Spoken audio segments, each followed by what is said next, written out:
the restaurant is four walls, right? But there's that fifth wall, which is the technology space. Your data is literally everywhere. So looking at good data, timely data, using technology to make decisions. Everybody sells everything, and trying to figure out what actually works, what keeps this a human experience. That is definitely where I've spent all my time. There's two generations of people. There's the digital natives who are always on their phone and love it. And then there's still you want that old school. And knowing when to use that, the QR codes, I think is super important. Different menus can tell you so many things about the restaurant. I think the physical menu in the restaurant, regardless of how digital it can get, there's so much about a menu that I think is part of the guest experience. I think when you're dealing with fast casual, airports, kiosk, and QR codes are going to maybe be the only thing that's available in the not too distant future. Food is such a passion.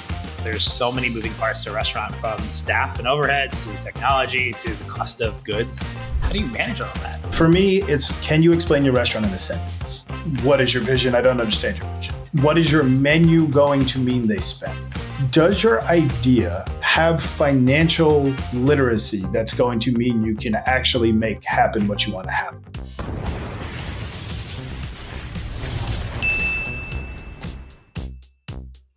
Hey y'all, how we doing? We are back for another episode of Hospitable.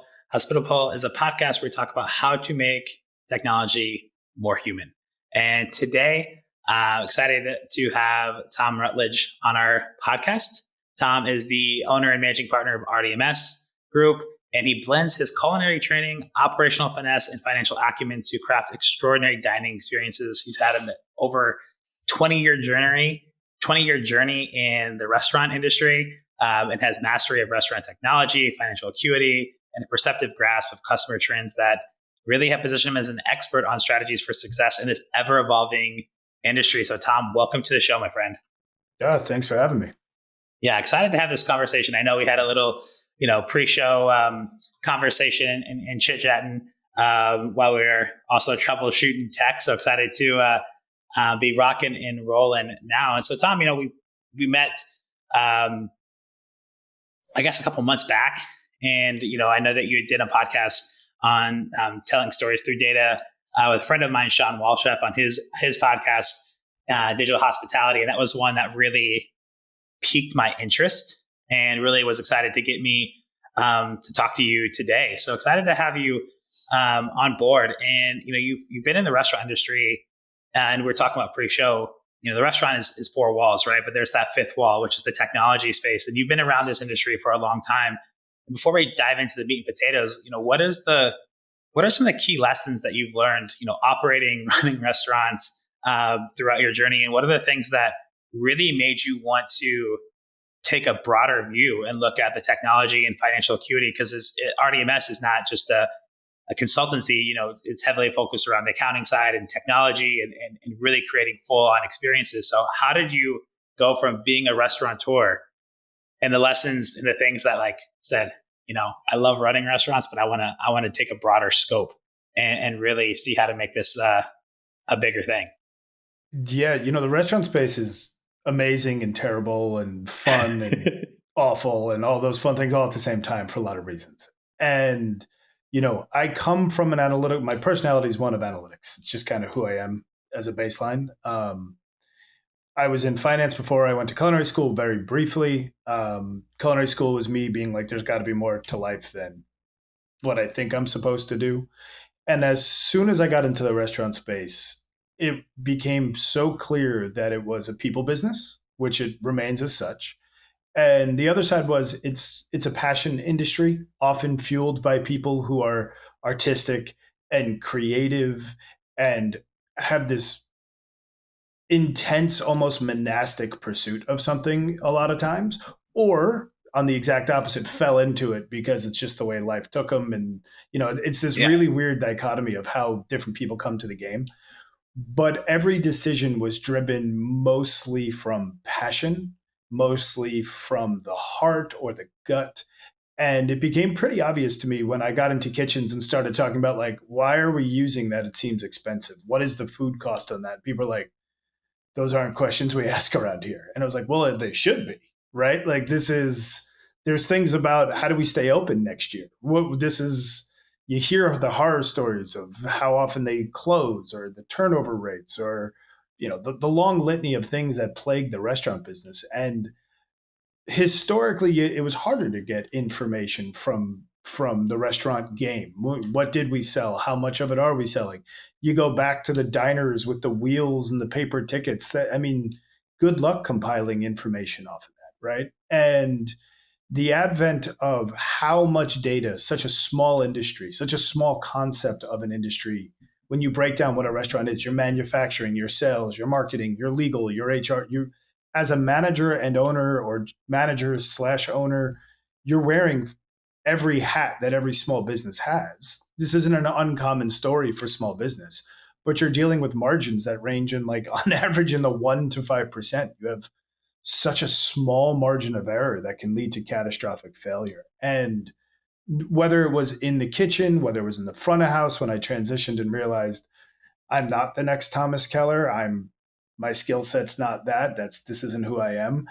Um, Getting people to realize that you have to look at everything at the right time in the right way. And, we try to make it so people don't swallow the elephant, but that they're using the things that are out there. And as we get into this technology conversation, I think that anybody who runs a restaurant will know this. Nothing is consolidated. Your data is literally everywhere. So looking at good data, timely data, using technology to make decisions. What technology? It seems like everybody has a crackpot idea and everybody's selling something and everybody promises you it'll do everything. And then you kind of have to be like, well, do I need a point of sale that can claim to do X, Y, and Z? Or do I need a social media platform that can claim to do my accounting? Is that really what they're capable of doing? Or can this, everybody sells everything, and trying to figure out what actually works, what keeps this a human experience, right? What keeps people wanting to come back to your restaurant? That is definitely where I've spent all my time, because I feel as though this industry can get overly saturated with ideas, but not necessarily execution when it comes to technology in particular.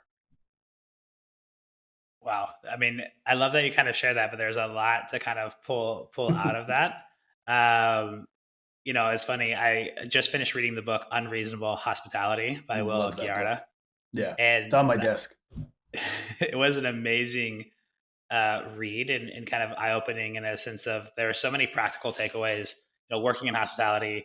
When I was a kid and I was starting, my dad was the manager of a all you can eat pizza buffet, and that's where I started working. And back back in when you were doing a lot of the manual books, right before all Mm-hmm. this technology, we were thinking it over. Dating myself a little bit 2 decades ago, right? And so I think that's a really cool thing is you've kind of gone through that experience, right? And looking at it and seeing at each level where the restaurant industry has gone, and it is food is such a passion, right? It's experience. And when you go to a restaurant, whether it's a quick service or a super fancy place, you're going for whatever that experience is. It may be that you want a good meal quickly and cheaply. It could be that you want a full-on dining experience. It could be that you want to feel like you're eating at home but you don't have to cook.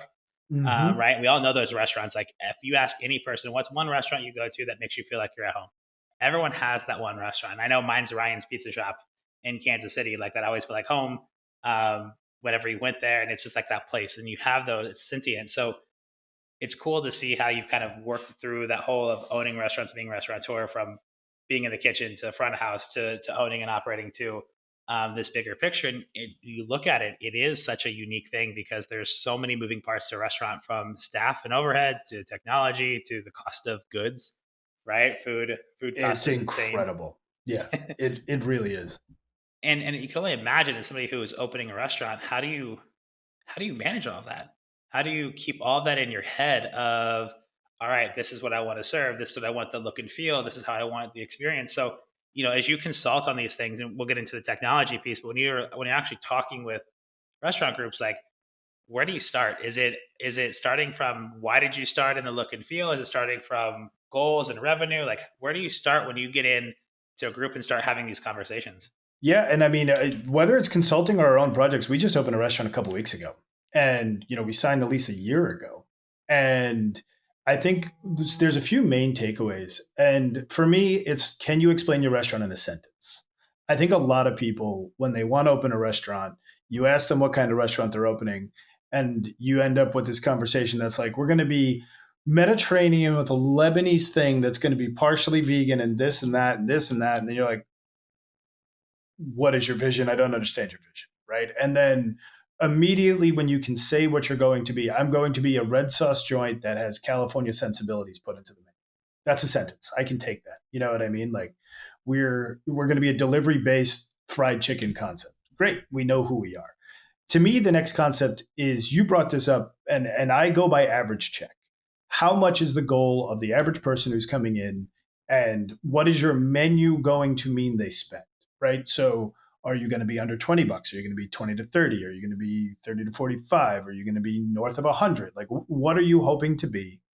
And to me, average check is your identity. So a lot of what we, just bringing this back to technology, we want to make sure that we're hitting those goals. Mm-hmm. So what I'm trying to ascertain is from an average check, you mentioned it. If you're McDonald's, your average check, I mean, once upon a time, it was under $10.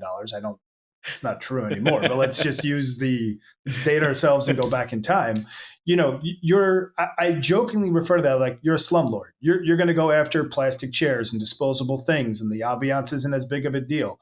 You move north of $20. Now you're getting into a family kind of thing, and you're $20 ahead, and that's your average check. You get north of 40, 50, you're entering a tough space. I mean, I'm in California, so for the numbers I'm giving to anybody who's listening, I'm biased to one of the most expensive places in the United States. I'm in New York City, so you get I'm the same, but for the general, apples to apples, right? But it's like, okay, if you're 40 to 50, your service is going to be compared to people that are $100, right? And your food quality is going to be compared to $100, but you're not thinking you're that expensive. So to me, average check drives who are you? It's your identity. And a lot of what you decide from that point on is where we take the average check and go, well, how many seats do you have? How many covers are you going to do? How many times do you think you're going to turn it? If you're in New York, you could get 3 to 4 turns. If you're in San Francisco, you can get max 2. We just don't dine out late here. So now we can start to get a picture of, hey, based on your plan and how many people you can have, we can forecast you're going to do 1.5 to 2 million, or you're going to do 3.5 to 4 million. Is that reasonable? So to us, it starts with, does your idea have financial literacy that's going to mean you can actually make happen what you want to happen? If your lease is going to be 20% of your monthly revenue, you're dead before you open, right? Yeah. So those are kind of first steps. The decisions that then come with that is like, oh, you're going to spend $40 on a plate for a place that's serving $15, main entrees. That's probably not a good idea. Oh, you're going to you're going to serve paper boats on something you're trying to charge a $38 thing for. That's also probably not going to work. So when it comes to an opening in particular, how much can you spend on branding? How can you afford the PR budget that you need to have? All of that falls out of those early conversations, right? Yeah. Because most of this industry, the issue isn't the problem when the door is open and you're operating. You might be in a place where you can make it. But if you just took out $800,000 worth of debt and you can't make those interest and principal payments, you're dead in the water. So you have to be within a build out budget that can actually be returned on. I know I'm speaking to finance initially, but yeah. I think most restaurants don't do the legwork to figure all of those levers out that come together.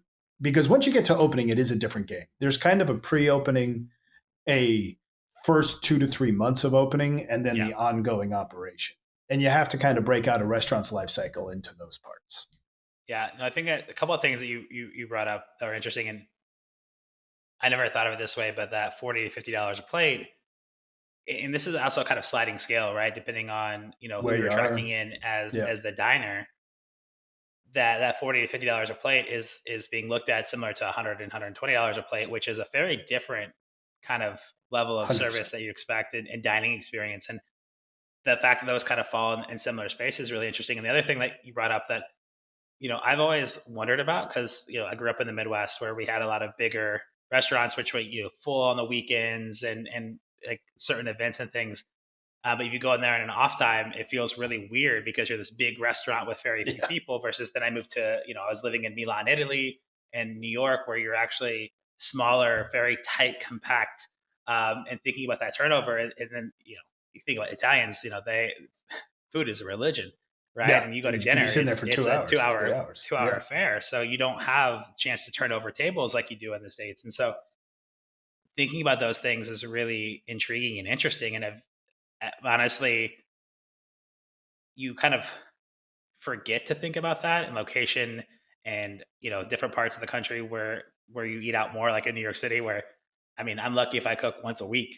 to Yeah. be to be honest, Totally. I know that's not great, but it's different. By the time you get home and other things, last thing you want to do is spend an hour cooking, or even 20-30 minutes. So it's really unique to think about that from the restaurant space and just the first part of it. But then you brought up this whole idea of the average check size, which I find extremely interesting. Because we all know that we've gone to those diners or restaurants where you look at the menu and you're like, man, you're doing too much. There's like Yes. 50 items on the menu, and Yes. like, I what's grew up in going New on? Jersey and New York. So I remember like at 3 in the morning, if you wanted a lasagna next to a Greek salad, next to a hot dog, next to pancakes, that was all totally possible. You know what I mean? So, but to me, check average has become the guiding light of everything, because people come to me and say, we're not fine dining. It's like, well, you're $42. So, the guest perception, are you really not fine dining as far as the guest is concerned? And don't get me wrong, it's a sliding scale. If you're enticing people to get a second drink or to throw on dessert because it all looks really good, but you have a really approachable mid price point where somebody can come in and get out for $25, or they can treat themselves and make that check climb and climb and climb, you have to have a solid understanding. So again, this is where people are like, oh, I use this point of sale or versus that point of sale. It's like, it doesn't really matter. What matters is how much are you looking at what that technology is bringing to the table. Like, to me, product mix, what you sell and how you sell it. Our restaurant right now, I have an amazing group of people running that place, and our pizza station feels super overwhelmed from top 5 to 7 o'clock. And then you run the day and you're like, we sold 32 pizzas. Like, like, I know emotionally it's draining. It's high pressure. It's intense. It's a very hot oven. We got 3 people on this line because we don't know how to keep up. And you break it down, you're like, we did that to sell 30 things. Like, Yeah, we sold just as many of this other dish, but no one's talking about it because that part of the kitchen's doing it quickly, right? Like, yeah, so how are we going to approach that item? Do we have to change the price point? Do we, and there's great a lot of what we're talking about is the human side, is the psychology. So you make some assumptions, you make some guesses, and then you have to have ways to see if your assumptions and guesses are accurate or not. And then you have to. And I think this is the part that great restaurateurs understand intrinsically or have figured out over time and have put their thumb on it. You have to listen more than you have to like be a trendsetter. Oh, yeah, no one here wants salad and it's a steak and potato kind of place. Let's do more in that realm. No one's buying steak and potato, and this is a truly heavy vegetable focused place. All right, well, let's get into the veggies, right? Like, that's yeah, where we have to spend our time. I think bar programs have the same thing. It's like, we have this amazing or a diverse, super local, cocktail program. I'm in California. We have our hands. I can throw a stone here in Sonoma and hit amazing producers of everything you can think of. But if everybody walking in the door says, I want a Jack and Coke, and we have to take the time to educate them that we actually use a local sour mash bourbon that's not quite, they're like, I don't care. I don't want to spend $16 on that cocktail. Like, listen, yeah, pay attention. If you're fully committed to getting that done and your goal is to educate people, bless you. I wish you the best of luck, but you're taking the hardest possible path. yeah. So, is your check average there? Is your staff educated enough? What does the data tell you? What do the systems you've installed tell you that people want?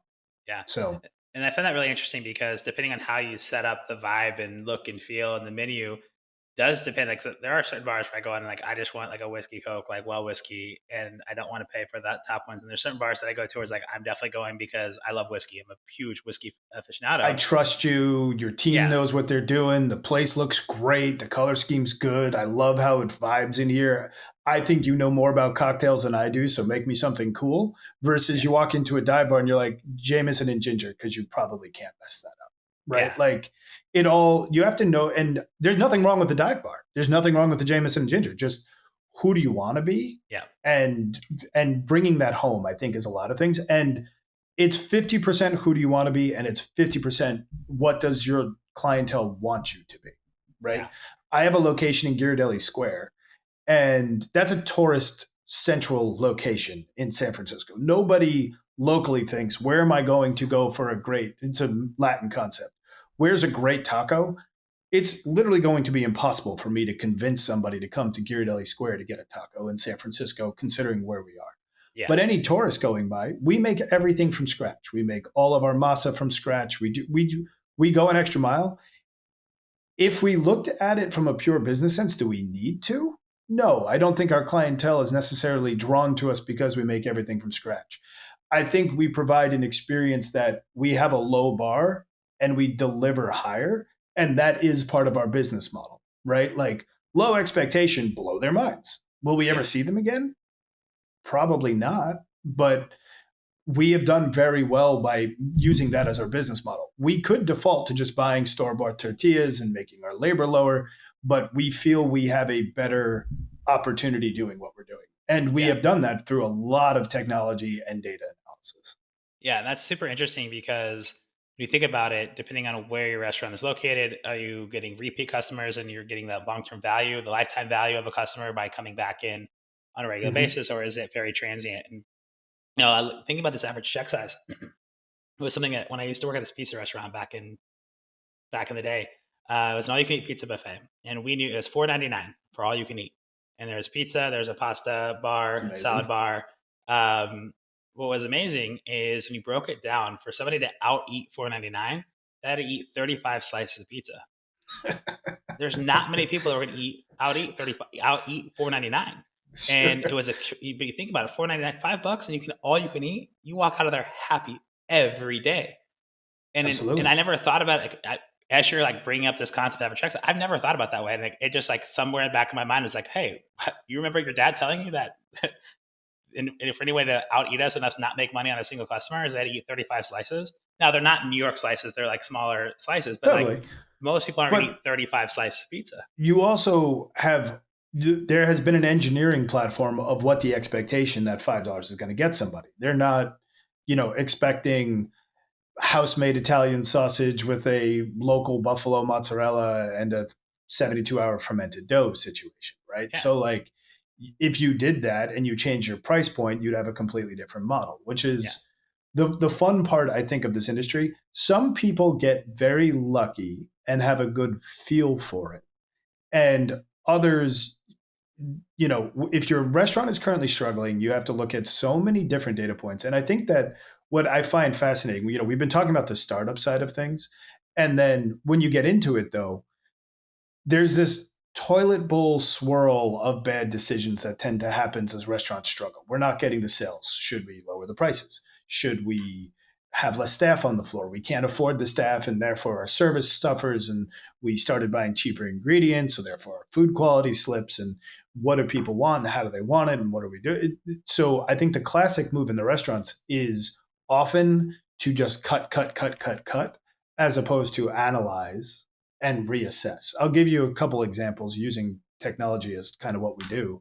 So we look at, prime cost is, in my opinion, and I'm just going to speak financially for a moment, but prime cost is the single most important number in the restaurant world. And a lot of technology that I focus on is, and it could be schedule writing software. It could be what point of sale to use. It could be how often do we have manager meetings, what's included in lineup. They all have to circle around prime cost goals. And prime cost is you take your total sales and you compare that to food cost, wine cost, beer cost, all of your cost of goods and your total labor. That's benefits, that's salary, that's hourly, that's the whole kit and caboodle. And you have to set up your budget based on that. An industry standard is 65%. So said another way, for every dollar somebody spends in your restaurant, they've spent 65 cents just on the things you purchase to make the food and the drink and the labor to put it together. We haven't covered anything else. If you're over 65%, you should focus on nothing but getting prime cost in line. So then the question is, what do you have to focus on? That is a deep well. And you have to focus on, again, what's my average check? Am I getting enough turns? I have a couple tricks and I'll just kind of share some examples. I know that the easiest way to raise an average check and help, usually food cost isn't as good as beverage costs across the board, just generically speaking. All of my menus are designed to drop drink up. So Yep. if you take the piece of paper, it looks like the beverage menu should be facing you. The logo's up there, it looks pretty. If you turn it over, the food menu also looks pretty, but the drink menu's there. And we even go then and say steps of service wise, hey, server, I want a drink order before an appetizer. Because if we get the bar to drop the drink and then the appetizer hits, you have a much better probability of getting the second drink before the entree, right? Yeah. So you have to engineer these steps of services. Now I'm talking about a full service restaurant. If you're at a fast food place, you just, if they didn't order a drink, ask if they want a drink, right? Yeah. Or sell the bundle, whatever it might be. But let's stick with full service. So we use polling software to attach to our point of sale so we can say, hey, I want a report that tells me what is each server's average check, and we rank it, and then we put it up on the board. My managers don't have to do a lot because technology is integrated, running a report, print the report every week, and we post it, and we go, hey, dinner servers, here's your average checks. Tom, you're at 35. Steve, you're at 42. Rob, you're at 46. Tom, what are you doing? Right? Like, Yeah. we need you to come up or I can't put you on the floor. And it's not the, there's those classic movies out there like Waiting or Welcome to my restaurant. Do you want the blue raspberry? No, it's not that, right? Yeah. It's like, we have a great product. You should drink this product. Oh, you're getting this for your entree. You should drink this with your entree, and just giving the opportunity for the sale. That's step one, right? Deliver your average check, analyze your average check, move that in the right direction, see how your staff is organically staffing up, and then also look at your menu design.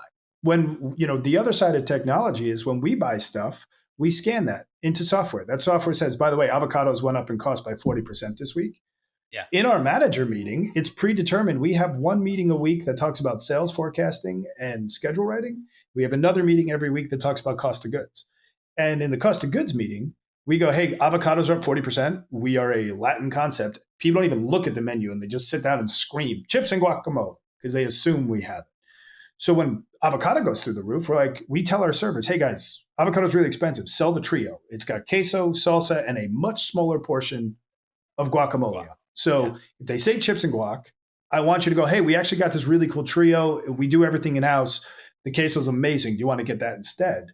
One, it increases the check average, but two, it puts less guac on the plate. So I'm having a food cost thing. So those are the places where, and I'm just kind of throwing out some random examples, but Yeah. by using a point of sale that can be analyzed with good data and having a routine of what to look at and when to look at it, we can really move that prime cost. And, that location, my prime cost is like 58% more often than not. Like, it's stellar, right? So I think that's where a lot of operators, they just kind of go, oh man, our steak's selling great. It's like, yeah, but it's 33% food cost. Like, you're never going to be making money if your number one moving item's so expensive. Like, where's your value proposition in that scenario? Yeah.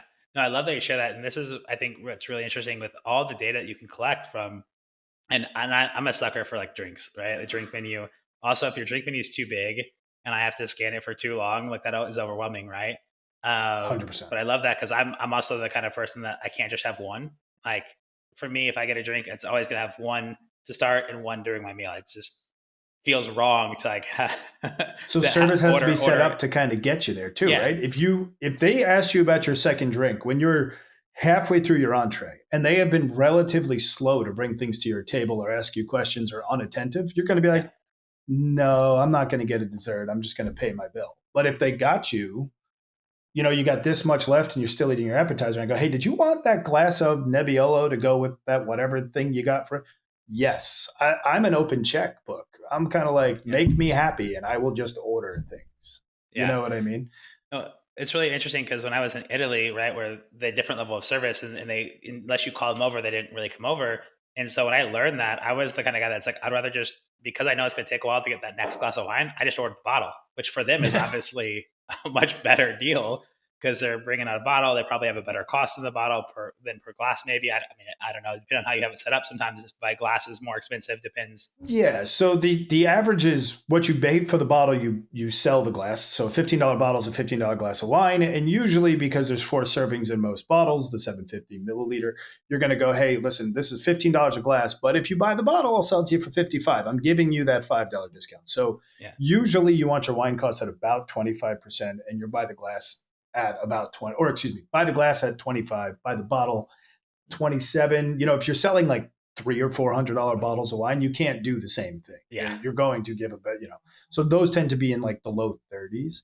Yeah. But, benchmark analysis, how often are you looking at it? If the only time you know how you're doing, whether it's top line sales, labor percentages, product mix analysis, what you should buy, how much you should prep, is at the end of the month, you are so far behind. I believe in some things being looked at daily and a lot of things being looked at weekly, but in schedules. And I think a lot of restaurateurs, look, I've been there I'm there currently. It's like, so one server called out because their boyfriend or girlfriend broke up with them. The host quit because they don't want to work on Saturdays anymore. Somebody in the kitchen just cut themselves really bad and need stitches. And I'm supposed to go look at how much avocados cost. Like, when am I going to fit that? Right. So like I said, I have broken my world down into 2 days where we look at very specific metrics. And the most important thing for me is management shouldn't be compiling data. They should be using data. And to me, that's where technology fits into this industry the strongest, because there's incredible operational tools. Your reservation systems these days should be able to tell you so many cool things, right? Like, print a button, table 42 has an anniversary and 46 has a nut allergy and yada, yada. Like, I remember back in the day pre-shift and you'd get all your little chits, even at the local restaurant. Don't forget table 42 has this and all that stuff. That's now integrated into the point of sale. I love knowing that when Rob comes in, he's an IPA guy because he's come in 6 times and ordered 11 IPAs.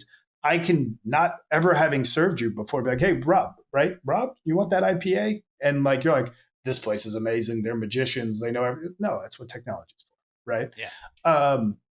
And I will say, I think that the QR code has been overused in some cases and underused in other cases.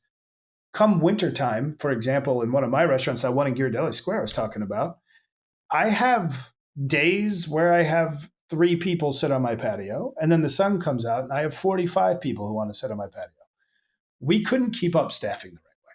So what we decided was, during certain months of the year, when we look at all of our information and we can't figure out cover counts, those patios, there's one person out there to help people, but the QR code takes the order.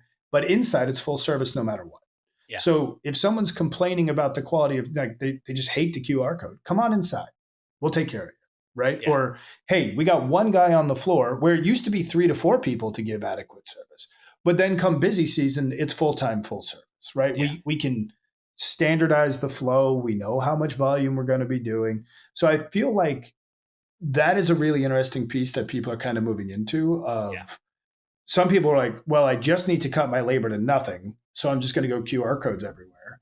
And then people maybe didn't like the user experience early on, especially during COVID, and it got a bad taste. And so I think it's really interesting how that's evolving too. Yeah, I was actually like, that was, you kind of went to the next question I was going to ask, because you brought this up a little bit, the QR code.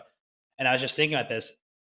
I think, there's 2 generations of people. There's the digital natives who are always on their phone and love it. And then there's still you want that old school. And also, when I go to a certain restaurant, for looking for a certain feel, I want a tactile menu where I can open it up and scan and do that thing. I think figuring out how to blend that. But like when I'm at an airport, I love now that I can order on a QR code, pay for my phone. I don't have to wait if I got to leave and finish quickly to go catch my flight. It's all done for me before the food even arrives, so I can eat and go. And it's like, knowing when to use that, the QR codes, I think, is super important. And so then the next piece of that, do you have a thought on that? Or? Well, I was going to say too, I think menus aren't discussed. The physical menus aren't discussed because there's a lot of psychology in writing a menu. Yeah. They call it the golden triangle, where your eyes go top right, top left, middle. If you don't want to sell something, put it over here. If you want to sell the heck out of something, put it in a box, if you want to have some social media stuff, if you want to explain your concept. I think the physical menu in the restaurant, regardless of how digital it can get, you lose something when you just give somebody their phone and they have to scroll and they're like, I guess I'll take that. I guess I'll take that. Even though it might have a picture, it might have super descriptions. I feel like the psychology of a menu, different menus can tell you so many things about the restaurant, right? Yeah. How logoed, how stylistic, what do they do? What's the quality of the paper color, what logos, there's so much about a menu that I think is part of the guest experience Yeah. that, like you said, I think the airport QR code makes total sense. I don't even love putting the QR code in my restaurant, except I can't have four people. You had mentioned before in the Midwest, you have these restaurants that might be 4, 5, 6,000 square feet. How do you tell somebody that they have a 20-minute wait because you only have two servers on the floor and they're Yeah. looking at a cavernous empty location? Like, it's just, Yeah. you still have to deal with the guest in that capacity. So I think it has an interesting place. I still think at my core, 90% of the neighborhood full service restaurants, it's a people game more than it is anything else. Yeah. And full service is not formally going anywhere. I think when you're dealing with fast casual, when you're dealing with counter service, when you're dealing with airports, kiosk and QR codes are going to maybe be the only thing that's available in the not too distant future. Yeah. I love that. I think that's really important to kind of understand and leverage that piece of technology. Because when you actually think about a restaurant and you start, getting into the technology piece, there's a point of sale, there's your reservation systems, there's, the data you need for accounting and the accounting flow that you have. Um, there's your And staff the planning. whole There's BI all these. tool that needs to exist, and that's probably the hardest piece to create too, is it data from one place to another, but then what that data is doing, how often do you look at it, what do you look at? Those are the things that I think the restaurant business is still in very early incubation stages of. Yeah. And I think, what I think an average restaurant uses 5 to 7 different At pieces of least technology to run their restaurant. So when you look at that and you're talking with these restaurateurs and looking at it, how do you go about the audit process from a technology standpoint? And what is necessity versus accessory when you're looking at hitting the prime mark and understanding, the data that you're getting? phenomenal question. It's a never ending pursuit, is the short answer. I have the luxury of being that I own a restaurant specific accounting firm that I must touch data in a lot of different places. So, I mean, if we just, I mean, off the top of my head, the things that I've looked at this morning prior to talking to you, two different point of sale systems, two different scheduling writing systems, a cost of goods tool, and my accounting software, Open Table, Resi, uh, Triple Seat. Uber Eats, DoorDash, and all the online platforms, Otter to integrate some things, and yada yada yada. I mean, not to mention the bank and the credit card system. That's just me today. So Hmm. for me, I think it comes down to, first and foremost, I don't think that you should just try to look at fancy dashboards for the sake of having a dashboard. I think you have to have a purpose of what you're looking at. I think that most people should find organizations that specialize in something and use them for what they specialize in. I can't tell you how many point of sale companies now claim to be inventory software programs, that also claim to be schedule writing software programs, that also claim to be social media posting, and marketing programs. It's just like, you're not. You can't. Payroll companies do payroll. Point of sale companies should be point of sale, and then get the data out of those good places and put it someplace that you can do something with it, right? So to me, I have the good fortune to watch what other people sign up for and where it fails. Now, here's the other thing. When you're asking people for recommendations in the restaurant space, hey, what point of sale do you like? Oh, toast is terrible. I hate it. Okay, well, I love it. Why do you hate it? Well, the integration was too hard. Well, yes, you're a restaurant person. You don't do database management for a living, right? You're not a database engineer. So I get it. It was hard when you did it. No one's going to do it any better, right? I like Square. I dislike Square. So getting feedback from people, I think, it's like, okay, so you didn't actually put any time into doing the integration. You expected it to be done for you. That's not what they sold you. And now you don't like it. I think a lot of it is trial and error, to answer your question a little bit more succinctly, and doing a lot of peer review. I don't think restaurateurs talk to each other enough. Yeah. I love that you share that because you mentioned a number of different systems, and many of those are partners of ours, right? As we Hmm. we build integrations from POS to accounting and all the whole unification of data, and that's why we love this space is we built the data unification platform for a reason, and I think that it's really great that you have all this data, and I know there's a if anyone hasn't, they should check out your data storytelling on digital hospitality with Sean Walchef because data for data's sake is useless unless you understand what you're looking at and how you're using it. And then fine tuning that data and understanding why you need that data and what is the impact of that on your decision making process. And it's really easy to get over analyzing of data and not looking at, and this is where I think you kind of started off with, the average check value and that prime mark, right? Is like those have to be home base because all the data that we analyze is based on those things. And if you Correct. can find that kind of consistency, then the data makes sense. And then you can actually utilize data. And this is where I think it's really easy to get lost in data. And for us to restaurants to remember that the guest experience is what you want it to be, whether that is quick service or all digital or it's very high touch, high service. At the end of the day, all the restaurant, the food goer, the guest wants is to have a good meal and enjoy that experience, Yeah. regardless of anything else, right? D- does the guest see you the way you see yourself? I think is another important comment. And the data can start to tell you that, right? Like, I want to open a fine down an Italian spot, but they're ordering 90% pizzas. I'm a pizza place, Yeah, right? So, like, I can keep playing with some of this other fun stuff, but I'm a pizza place. So I better lean into being a pizza place. yeah, And I think that's where the data really needs to drive. And then for people who are, again, when do your customers come in? How are you writing your schedule? I deal with this a lot. And again, I'm going to go slightly back to the accounting because it relates to the operation. People are like, oh, I just can't get labor in line. It's like, well, you do all of your sales between 5 and 7 o'clock, and you phase nobody in your kitchen till 9 o'clock. You don't need all these people for start. You can find it 15 minutes at a time. Bring these people in 15 minutes later. Cut these people 15 minutes earlier, half hour earlier. Like, use the information available to you to yeah, then make more achievable goals. It's very, very rare that you can pull one lever and fix all your problems. So if you're writing a schedule and you don't know when your guests are coming in and you're writing a schedule and you don't know what your sales forecast for the day is, what are you doing? So when you're trying to choose a labor scheduling tool, do they give you the ability to put in a forecast? Do they give you the ability to see how much it costs? Do they send you a report the next day that tells you what you scheduled versus the actual? To answer your question about choosing technology, I think you have to identify, what am I hoping to get at it? yeah, Like, when I choose a scheduling platform, I want a decent UI that's not complicated for my managers to use. I want the staff to have an app so that they can see their schedule. I want the ability for people to request time off via that. But then from my end as an owner, I want to know, what is my front of house percentage versus sales, my back of house percentage of sales. I want my managers to know if they're writing it to schedule. And the other thing is, I look at it with my team and go, guys, you need to be at 28% labor by the end of the week. I don't care if Monday's 98%. What I care about is at the end of the week, we're where we are. Does yeah, the tool I'm giving you, the technology I'm giving you, does it help you get there? If it yeah, doesn't, I have to find something else.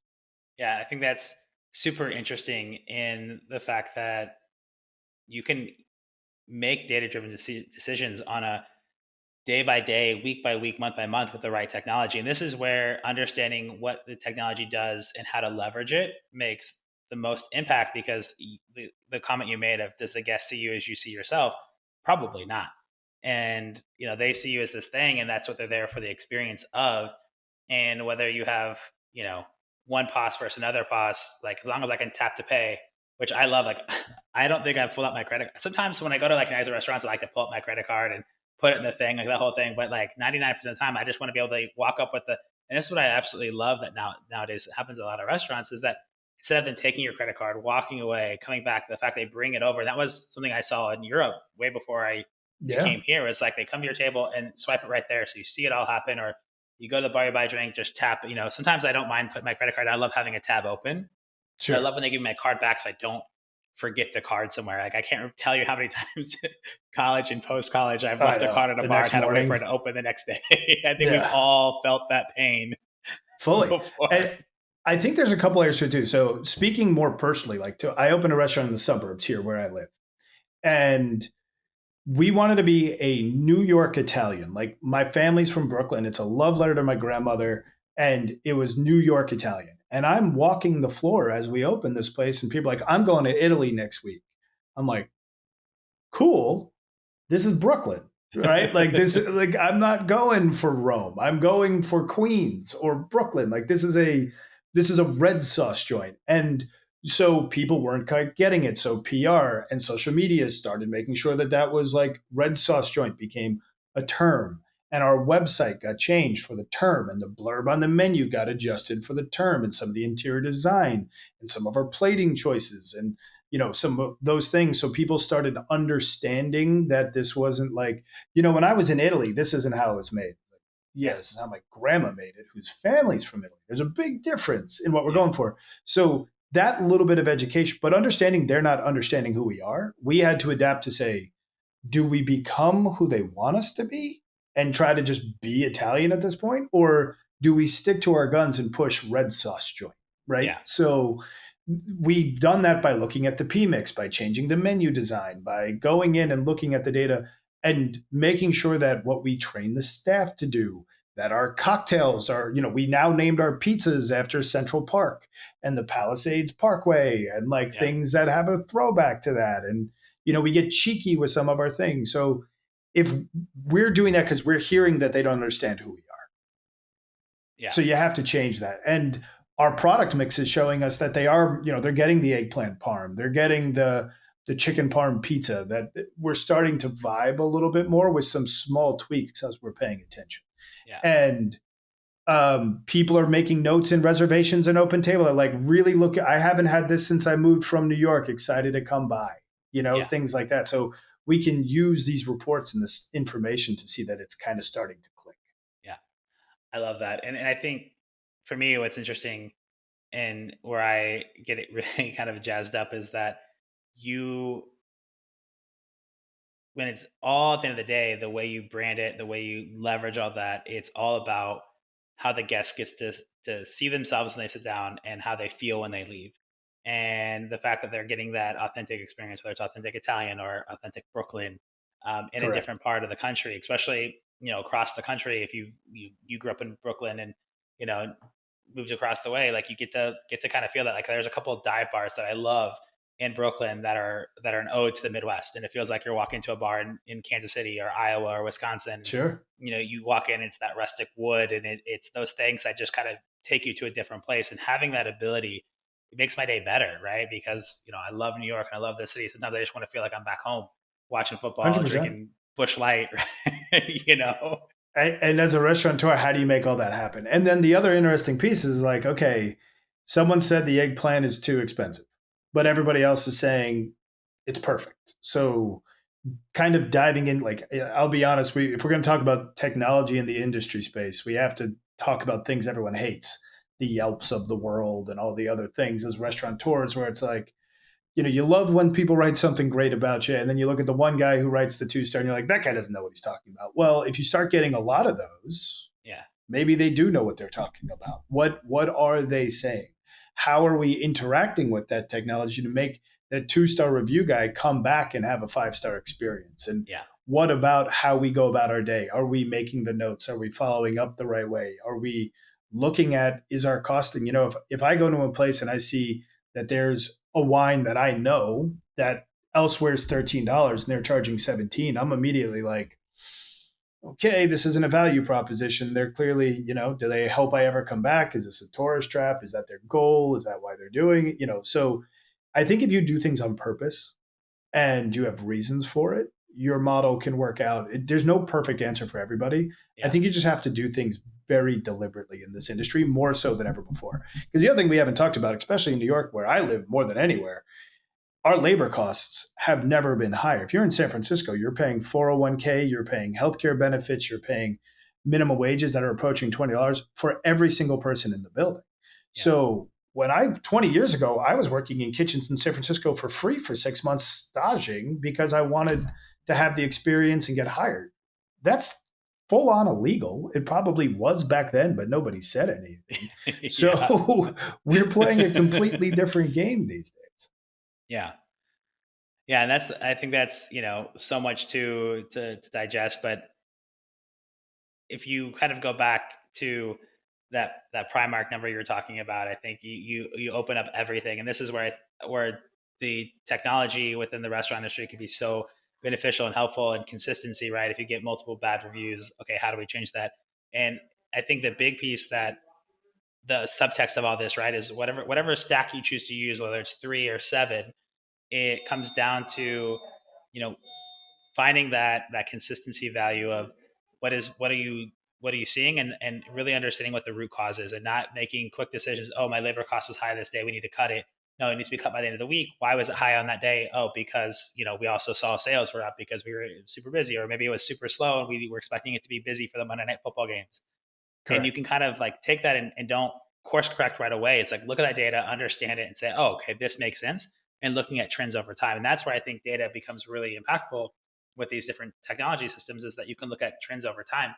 One of the things that we see happen a lot, one of the most basic issues we have with the POS systems, is that people forget to update their menu items. They forget to change all the mapping, right, Yeah. and our integrations. And it's something so simple that can cause a little bit of stress and confusion. And it's like taking that extra step to understand, hey, if we're going to make a change in the menu, did all of our systems get updated? Is there a checklist for all the systems to be upgraded, so that we know that we're not having issues on the floor when you're cashing somebody out and they look at their ticket weird, or something didn't ring up properly. And those are little things that you can just leverage and make a big difference.